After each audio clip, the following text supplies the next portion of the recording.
It's a little bit on this skimmer. I won't make too big of a video on it. I don't want to bore you to death.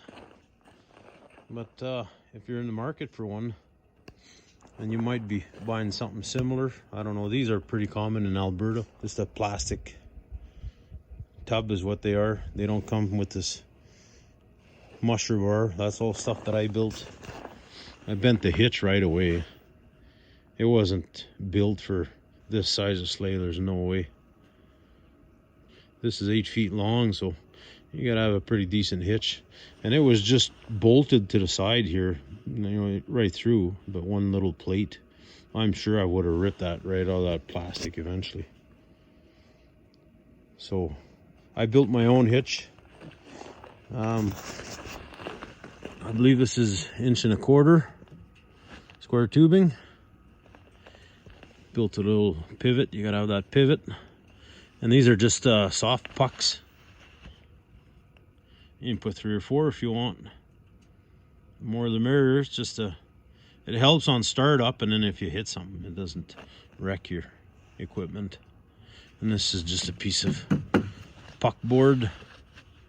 You don't need a whole lot. If I wouldn't have had this, I probably would have put a light piece of plywood or piece of tin. Then the hitch, I ran a cross member across it here, and then I added a 1/4 inch flat bar welded on the outside here. It just helps the square of it, and then when you're turning corners, you're always pounding this, like it's all scuffed up from hitting stuff. And just to reinforce it. And down here I got a plate with bolts and plate on the inside. And then this just pivots here, and I got another flat bar going all the way around that just to reinforce it. This I think is just coal roll on the inside welded to this plate, and then a piece of tubing that fit over top. And it was pretty light. I just build it with whatever I got. So it was pretty thin, so I just added this piece here and it goes right around. I just welded it here and then heat it up and then pound it around, eh? And then from this plate here that holds the hitch, I didn't want it to pull just on the plastic tub itself right here. So what I got is I got this rod. This is all rods from pump jacks from the oil patch, stuff that they were gonna throw away. But it goes all the way to the back, and it's got these brackets that I built. So they're all bolted to the tub itself. But it comes all the way back here, and it's got this angle iron that goes around the back here. So it pulls on the back of the sleigh. So when you're hitched, you're putting a lot of stress on your hitch. It doesn't just pull there. It pulls everything evenly. And this is bolted to my musher bar up here. So this musher bar is all bolted together.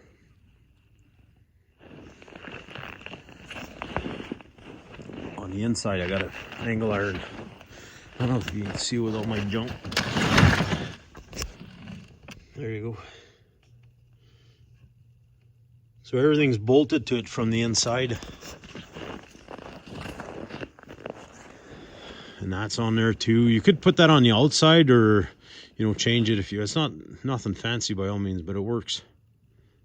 I put it on the inside because whenever the sleigh tilts on an uneven trail, this will want to catch trees. So that's why I put that angle and that upright for reinforcement, of course. But it also deflects any branches that come up. They just jump over. And this platform is pretty big. I'd say that's probably 14 inches, 12 to 14 inches. And the one issue that I had with this sleigh when I bought it is you can see at the back here how square it was. No sleigh should be built that way. Even if you have just a slight angle, a 45 or around it on the back, that'll allow you to back up with it. And this thing I couldn't back up. That's why I screwed the hitch up right off the get-go. It just plowed snow. It just wants to dig in, right? So when I built this musher bar, you can see here on the bottom, I got an angle that comes up. I got one there, and then I got this guy on the back. Now I can back up with it all I want. Just that little bit that helps it push the sleigh upwards when you're going backwards, right? Square back like that, I don't know. Not a good idea. This was a, you know, fairly well-priced tub, if you want.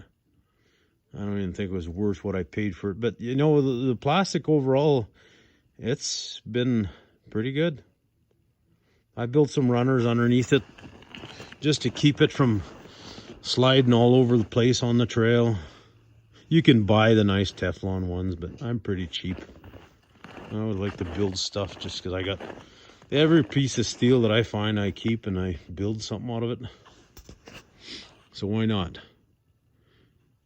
Yeah, they're just steel runners that go all the way to the front, and then I poked a little hole, just like a ski on the snowmobile. Pokes in through the bottom of the sleigh, and then it comes all the way down. I welded some bolts on it. It's bolted through the sleigh from the top, and it makes a big difference from going this way. But this musher bar is some nice accessory.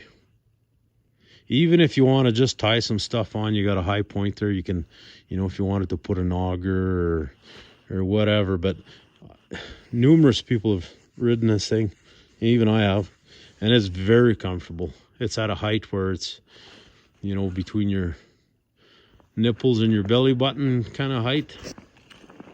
And it's nice and wide. This is just a cheap chainsaw bracket that I built out of plywood. Basically the same design I got on the side of my box on the sled. I think this is 3/4, this guy, this is 3/4, and then this here is 1/2 inch. And then you just got to make sure you got your dimension for your... I put this one here because I got 2 saws, and I got a smaller one, that little still that I use on the quad and on the snowmobile most of the time. And I got the bigger one for my Alaskan mill. But I don't like to leave them sitting too much, and when I'm cutting firewood, I'll bring along just to jam it in there and put a bungee cord on it. Same setup as what I got on my sled. But yeah, this year, like, I was out all day here on the trail, and there's not a whole lot of snow in here. When there's a lot of powder, like fresh powder, then you get quite a bit more. But, you know, I could put a nice lid on it, but then you always got taller stuff. I don't know. I really need it. Every once in a while, I'll just empty everything and shovel it out. Not a big deal. But yeah, that helps a lot. Very much. Yeah, just a little rundown on my skimmer or sleigh, whatever you want to call them. Thought I'd give you a little video.